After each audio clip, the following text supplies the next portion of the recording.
I have cried many times listening to the Abnormality themes in Library of Ruina. We all know the experience of struggling through those Abnormality battles. I'm thinking of you, Queen of Hatred. Well, in this video, I'm going to actually be analysing them, and trying to dissect, in particular for this one, First Warning. And I know that they originally come from Lobotomy Corporation, so what I wanted to do is first of all, listen to the Lobotomy Corp version of First Warning for the first time, and compare that to the Library of Ruina version, see what we can see which is similar, what's different, and I might also do the same in future videos for Second Warning and Third Warning. So, let's get straight into First Warning from Lobotomy Corporation. I've got my keyboard in front of me. I just played the beginning of the C major scale. I don't suspect this is going to be a major scale whatsoever, or major key whatsoever. It's probably not going to be. But anyway, let's have a listen to it.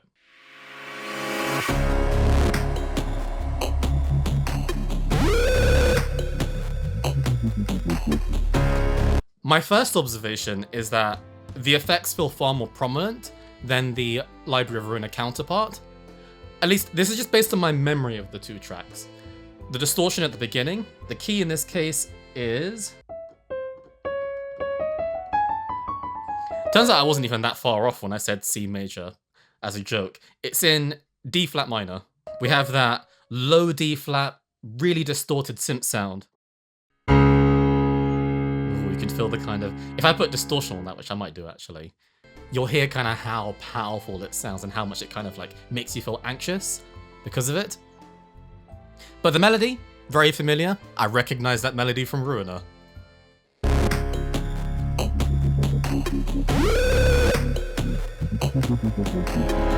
I love that really warbled bass sound though.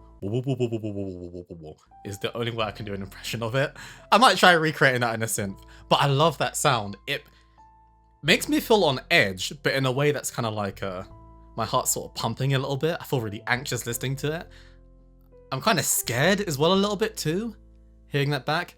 I'm obviously having flashbacks to all the Abnormality battles in Ruina and having to hear that over and over again.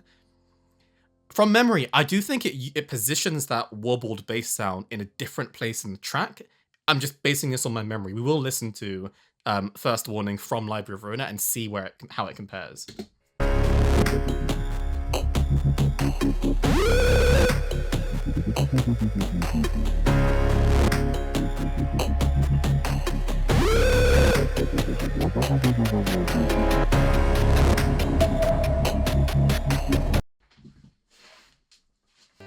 If you're a pianist, you'll relate to the struggle of kicking your sustain pedal so far away that you can no longer reach it with your feet. That's what just happened. Because what I wanted to play was that chord that we heard. And then you have that chromatic bass line going down. And we have that kind of really upfront kind of sound. And I don't do a very good impression of it, but it almost sounds like a monster screaming.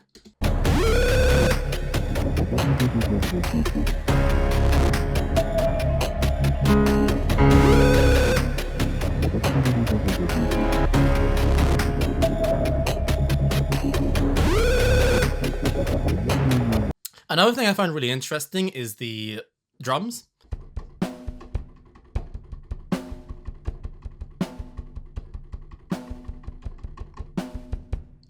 Now, have a listen to how that sounds like when I bit crush it.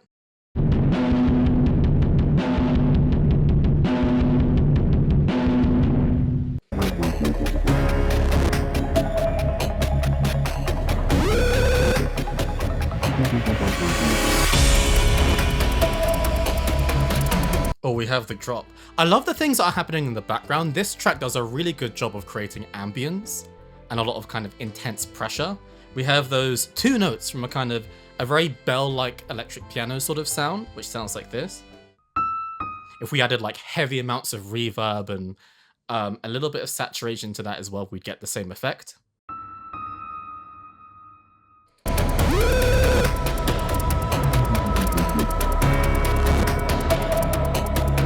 I think I hear a sort of like a solo voice in the background that feels quite manipulated as well. Playing the E.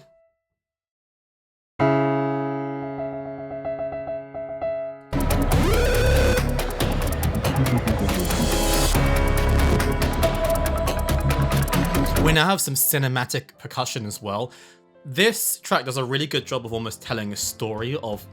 I know it's Lobotomy Corporation, but thinking to Ruina, because I haven't played much of Lobotomy Corporation so far, but I'm thinking back to Ruina and how it feels actually playing those Abnormality battles.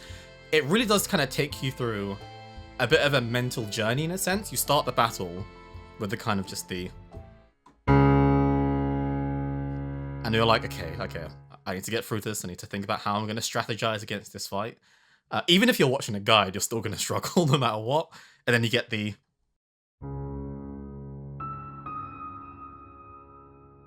It starts to pump up a little bit more.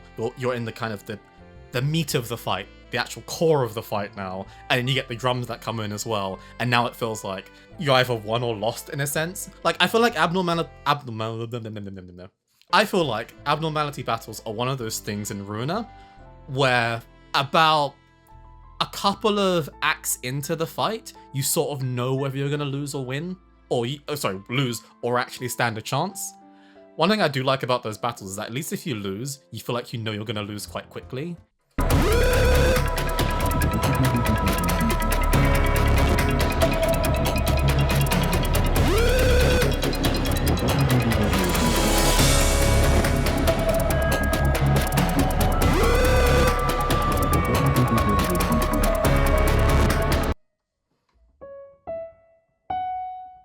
We have that classic Ruina chromaticism again. I've noticed that most of the instruments that are playing melodic or pitch notes so far are either playing that D flat, they are potentially playing an E, or an A flat, which makes up a D flat minor chord. But I did notice just now that the choir comes in and provides a lot of tension, and the way it does that is by introducing some chromaticism. So a normal D flat minor scale would sound like this. We have a choir in the background that does something like this.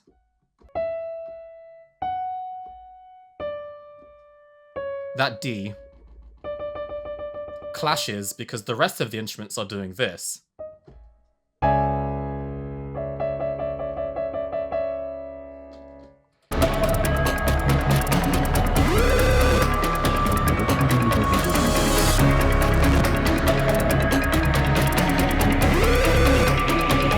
I hear kind of like, it's either a synth or quite manipulated pizzicato strings in the background as well, going do do do do do do do do do do do do.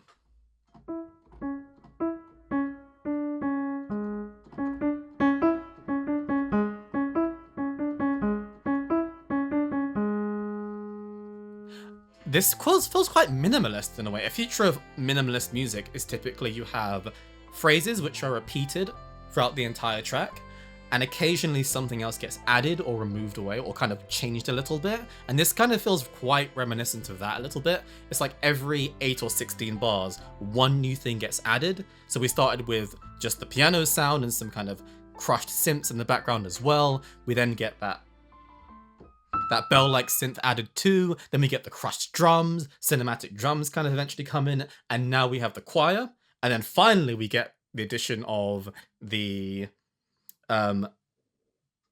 pizzicato strings.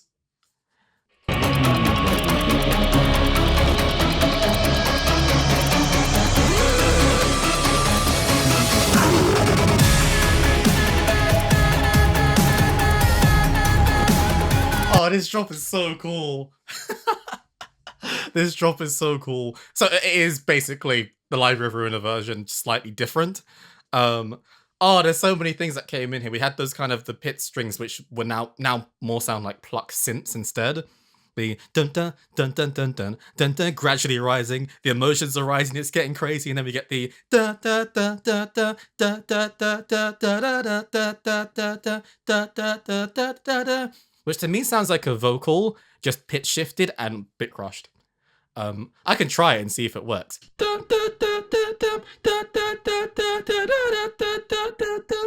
Hopefully that worked.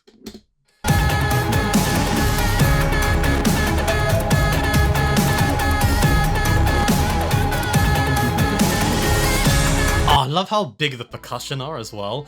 generally in song, I've had slight dilemmas with this recently when you're mixing like snare drums and everything, making them kind of that level of like not being too loud and not being too kind of impactful, but at the same time being noticeable.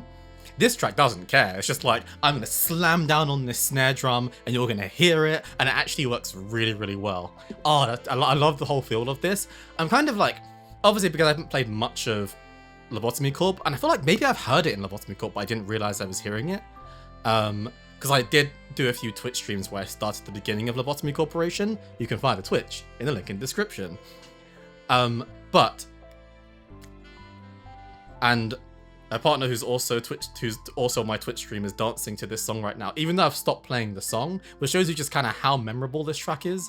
Anyway.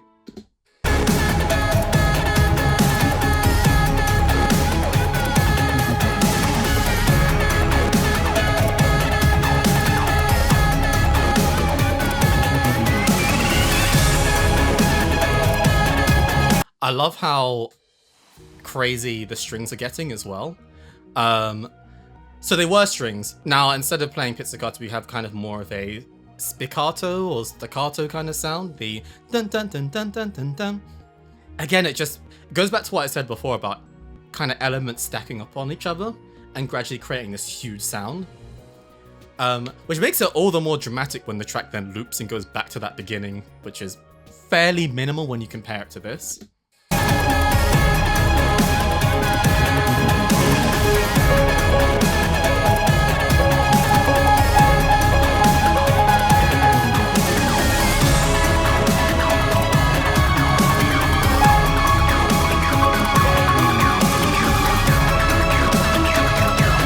I love how the strings are rising by like fifths each time. It starts by going like... Then we go... And then we go...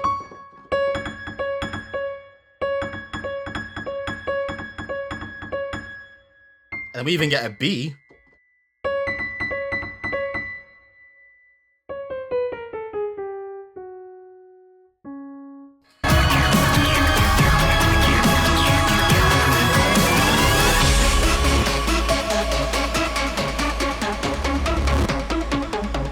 Okay, we're bringing it back, Side note, as much as there's amazing effects, I really like that reverse piano, the nah.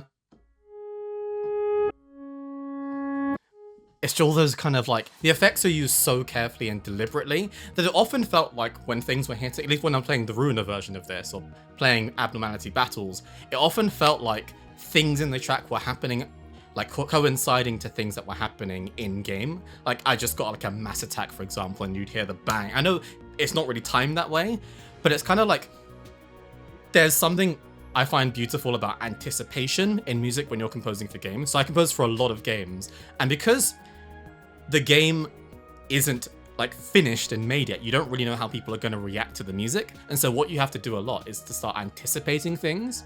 You might just add a random bang or a random kind of drop in moments because you want the players to feel like the music is kind of moving along to the things that are happening on screen, even if they're not, even if it's not really timed that way.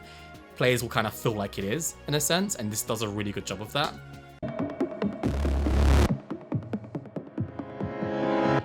And then we have the loop. So now let's compare that to the Ruina version, which I suspect is going to be incredibly similar, but if I recall, it starts differently. Okay, yeah. Now I'm reminded of how the Ruina version starts. It's the really slow kind of, almost like Celesta music box style opening. We're still in the same key, we're still in B flat minor.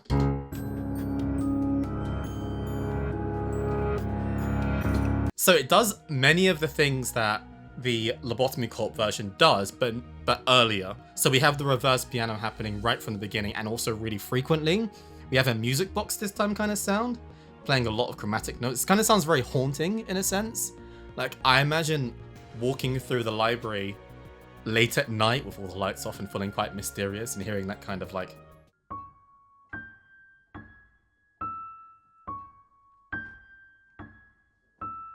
I like how the vibe kind of feels very, very different for this one.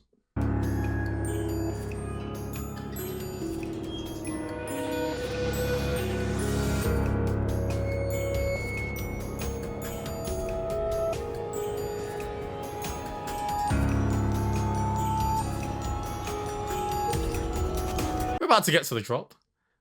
I just wanted to point out another thing I noticed. It's the glockenspiel going.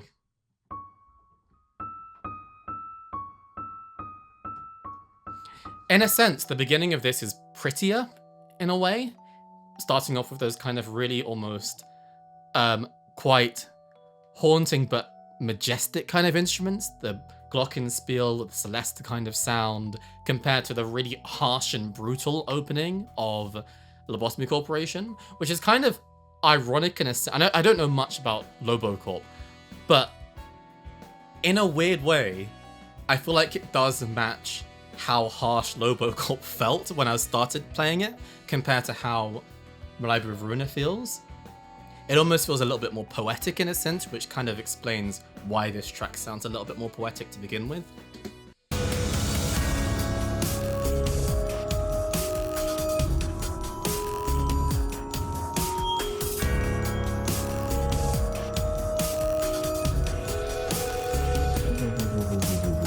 We have the warbled bass that I'm so fond of. I also noticed as well the drums are far less dirty this time, which kind of goes back to what I was saying about this track almost being a bit more beautiful in terms of its intention, compared to First Warning from Lobocorp being a lot more harsh and more brutal, more brittle sounding. I love those kind of small differences in the choices of instruments here, and the choices of effects as well.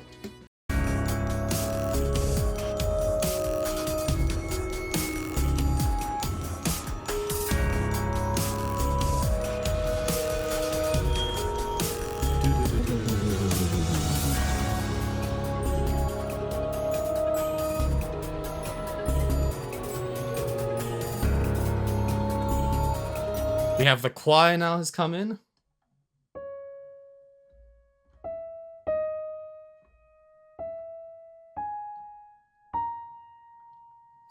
Playing quite different notes from the Lobotomy Corporation version, I've noticed. It kind of supplements that kind of prettier, more beautiful kind of vibe of the whole thing compared to the Lobocorp version.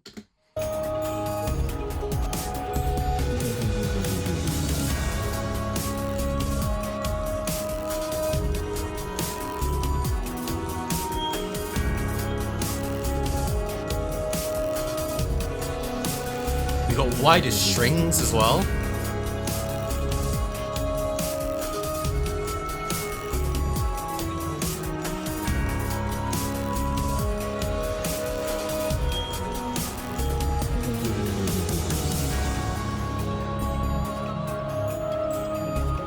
We have a staccato cello section here. I find it interesting that when the strings come in the Lobocorp version of this track, they come in spizzicato or pizzicato, and where they're kind of plucked and really, really short. This time the strings come in playing really legato, which is when you have those longer notes, the kind of more luscious sound.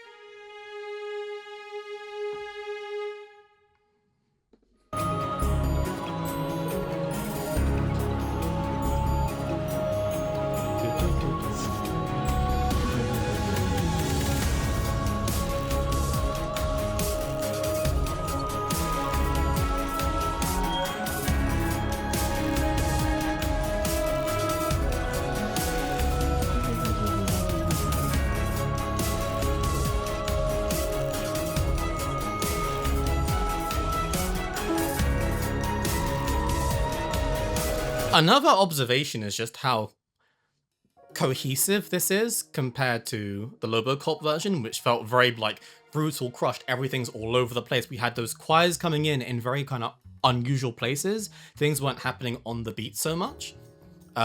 You have kind of like a dun dun dun dun dun dun dun dun dun dun dun dun dun dun dun dun dun in this version, but it'd be kind of like a dun dun dun dun dun dun dun dun in the Lobocorp version.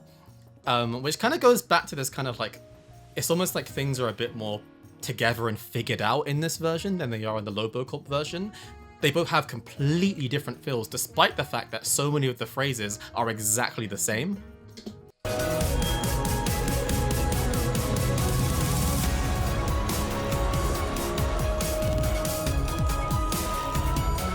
I shook my head there just because I'm getting flashbacks. Hearing this, I don't know why, it's this part of the track that is now the thing that I remember most about hearing this.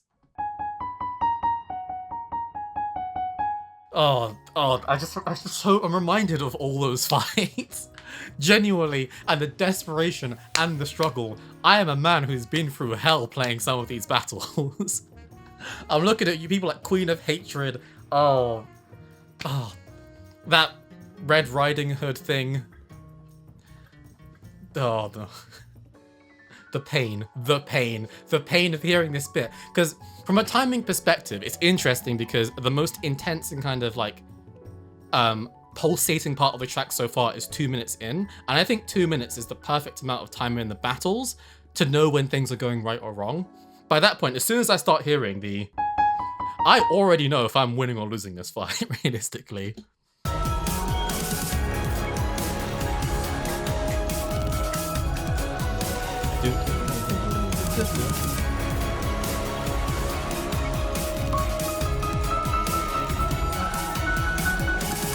We have those rising strings. And they're gonna go down.